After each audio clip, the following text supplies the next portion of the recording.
347-924-8741 o escríbenos a César Lantigua 347-924-8741 o escríbenos a cesarlantigua26@gmail.com.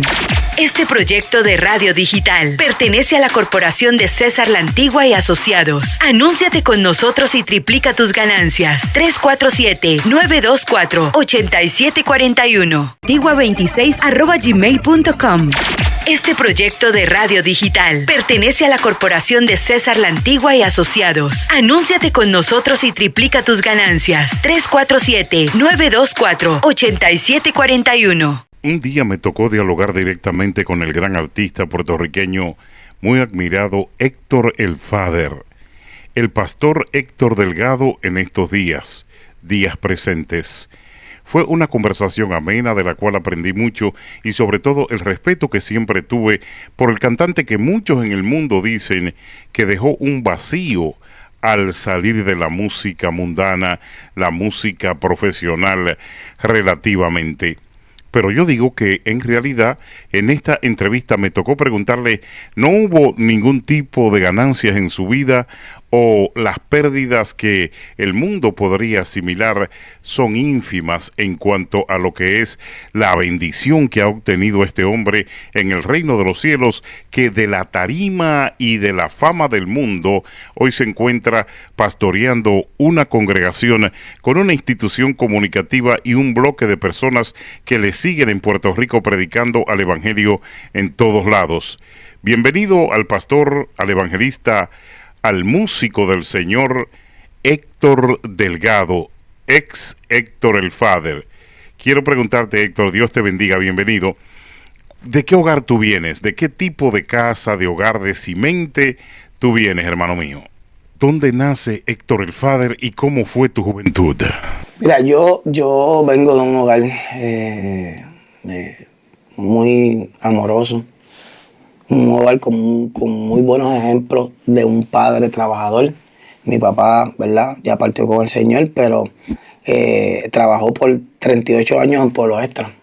Comenzó barriendo, comenzó de conserje y, ¿verdad?, terminó siendo product manager, grocery manager.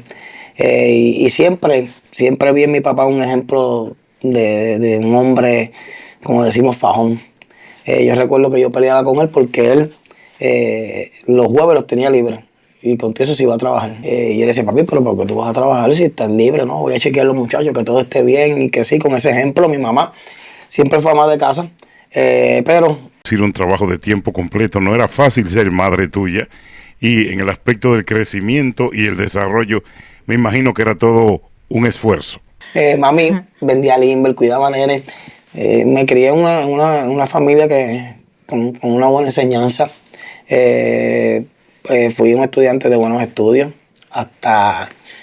Fui honor en noveno. Después de noveno, pues, ahí comencé a cantar y ahí pues me fui desviando un poco de los estudios. Jugaba también pelota. Hasta los 14, 15 años también jugué béisbol. ¿Verdad? En mis planes y en los planes de mi papá, que ¿verdad?, pues era para mí la luz de mis ojos y yo era la luz de los ojos de él, pues era que yo fuera pelotero, pero... Pero bueno, la sacaste del parque de otra manera. Ciertamente sí tuve unos ejemplos maravillosos con ambos padres, y te digo que si tuviera que escoger en otra vida, si existiera otra vida y tuviera que escogería a mis padres de nuevo.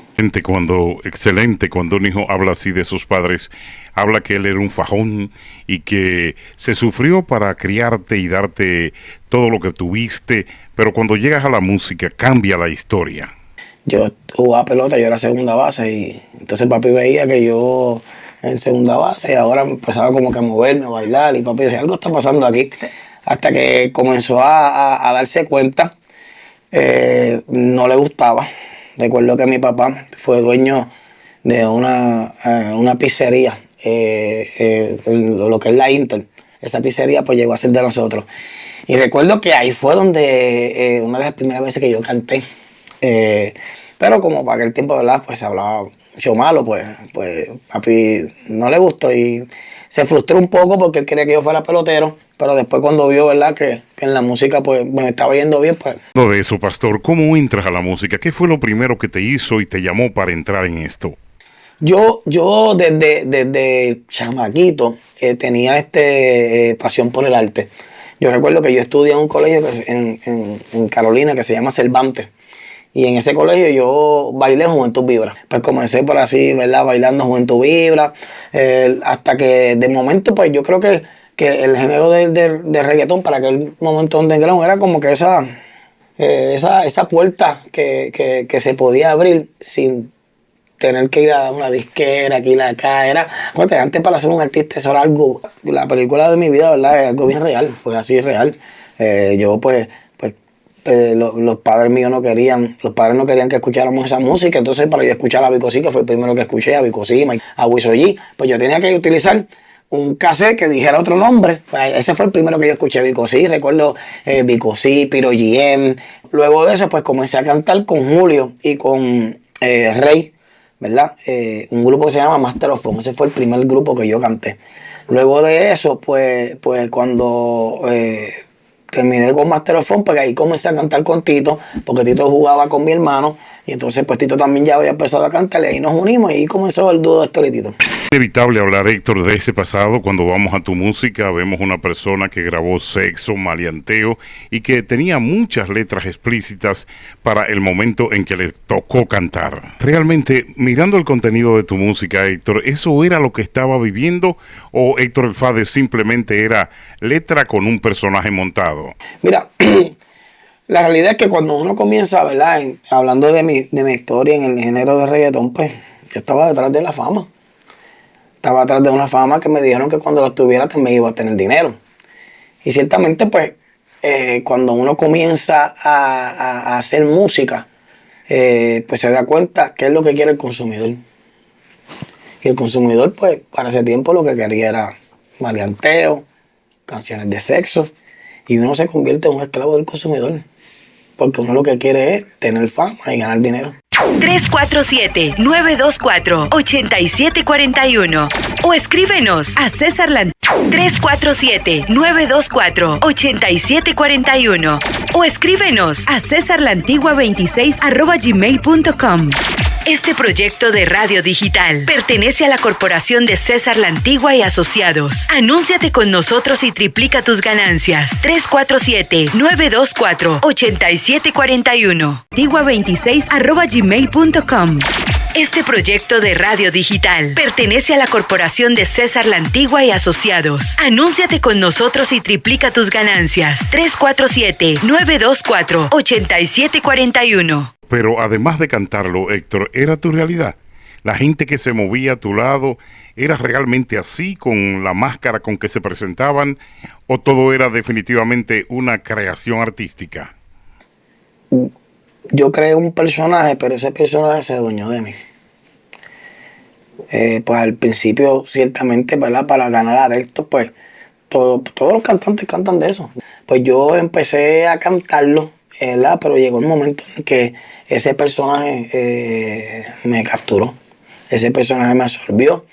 Y no solamente comencé a cantarlo, sino que también, pues, comencé a vivirlo en el sentido de que cuando yo decía que andaba con el combo de los rompediscotecas, sí andaba con rompediscotecas. Cuando yo decía que andaba con el combo 70, sí andaba con un combo de 70. Y llegó el momento de que ya aquel personaje se hizo parte de mi vida. Y comencé a tener que vivir lo que cantaba en las canciones. Claro, que el que era fanático de esa música sabe lo que pasó con Ángeles Millones. Pasaste de cantarlo a vivirlo, como lo hizo Vico C, como lo hizo Don Omar, como lo han hecho todos, porque el reggaetón es un retrato de lo que se vive en los caseríos y en el barrio. No solamente tenía relación con el Bóster era mi amigo, sino con todos los residenciales de Puerto Rico. Llegó un momento que la gente se preguntaba por qué era que yo era más respetado. Por qué la gente se preguntaba por qué la gente de los caseríos me amaban tanto. Y es que yo siempre le he dicho que toda esta gente no eran mis fanáticos. Esta gente pasaron a ser mi familia. Yo pues también vengo de residencial, a mí me cuidaban en Sabana Bajo, en Monteatillo, y ciertamente pues hicimos un vínculo de familia. Inclusive todavía, ¿verdad? Hay muchos de ellos que de esos residenciales que yo iba a cantar siempre todos los años de gratis, que pues tristemente muchos de ellos están en la cárcel y yo los visito. Muchos de ellos no están vivos, ¿verdad? Y yo pues trato de estar siempre con sus hijos, estar ahí para las cosas que necesiten.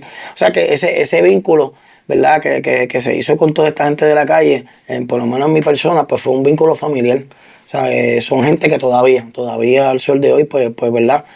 Muchos de ellos ya pagaron por sus errores, muchos de ellos todavía están pagando, muchos de ellos ya no están y sus hijos, ¿verdad? Están pagando esos errores que cometieron sus padres y yo los sigo viendo como mi familia. Hace un ratito dialogábamos fuera del aire de cómo te has encontrado esta gente que fueron pana tuyo, que fueron conocidos y están similares a lo que decían esas canciones, como si el tiempo los hubiese retratado.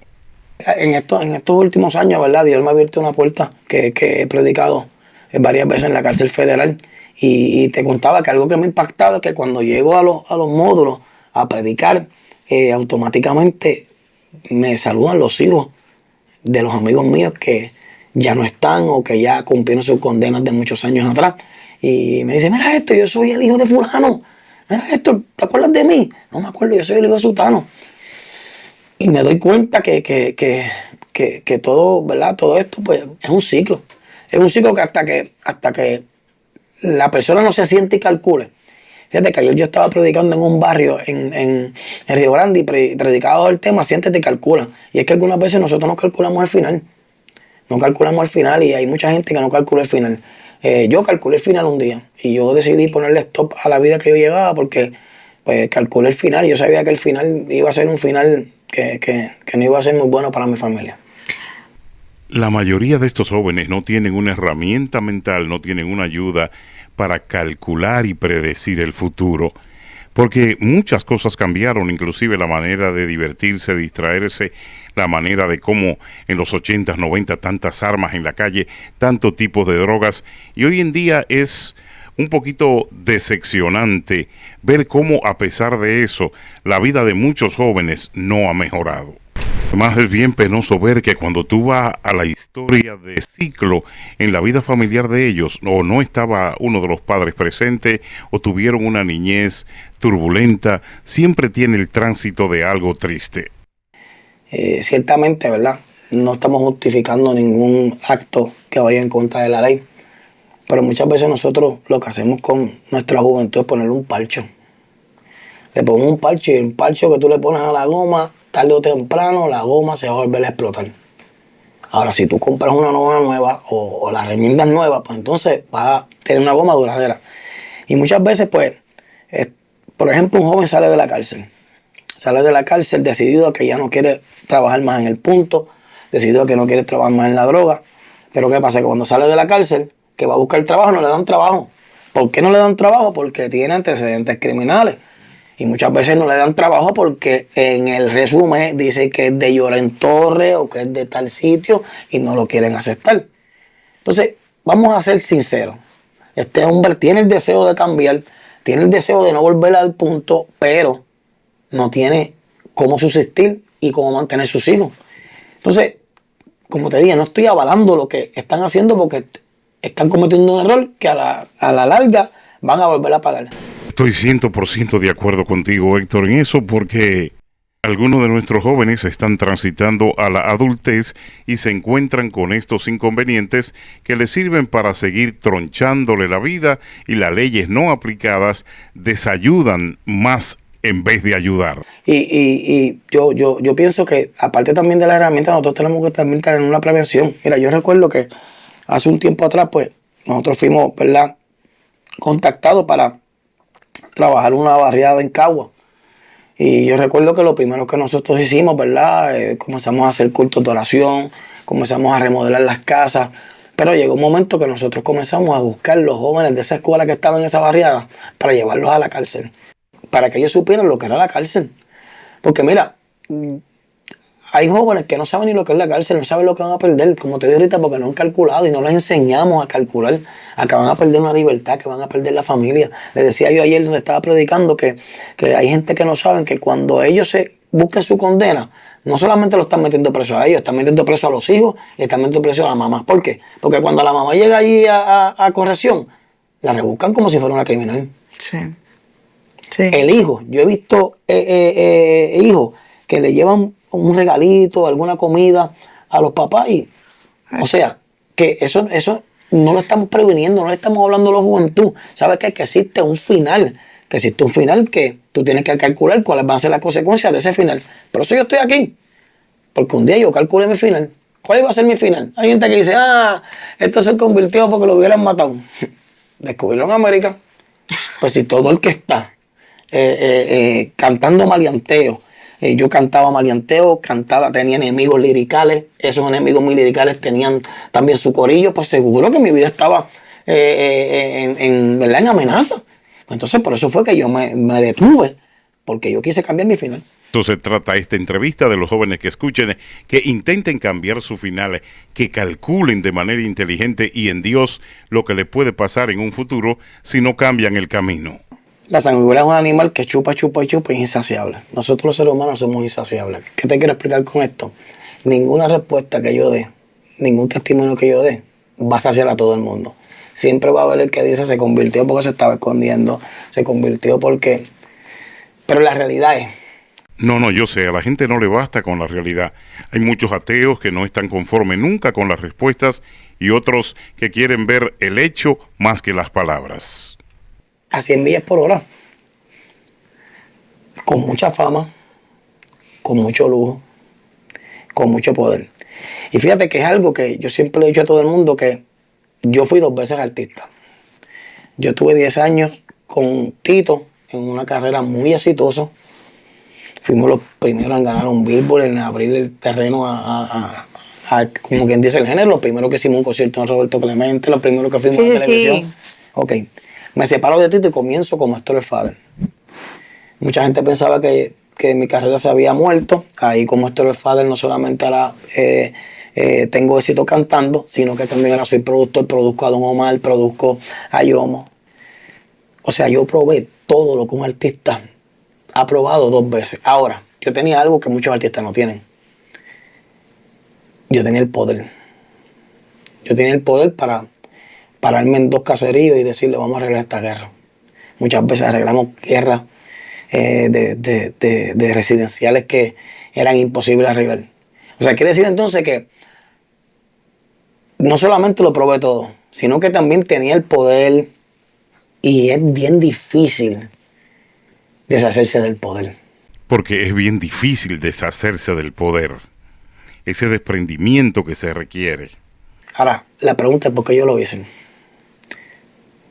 Lo hice porque me cansé. Lo hice porque lo analicé. Yo siempre he sido un hombre bien analizador. Y yo siempre digo a la gente que si Dios no fuera real, en verdad yo no estuviera aquí. Porque yo pude haber cogido otras vías. Podía haber cogido otras decisiones.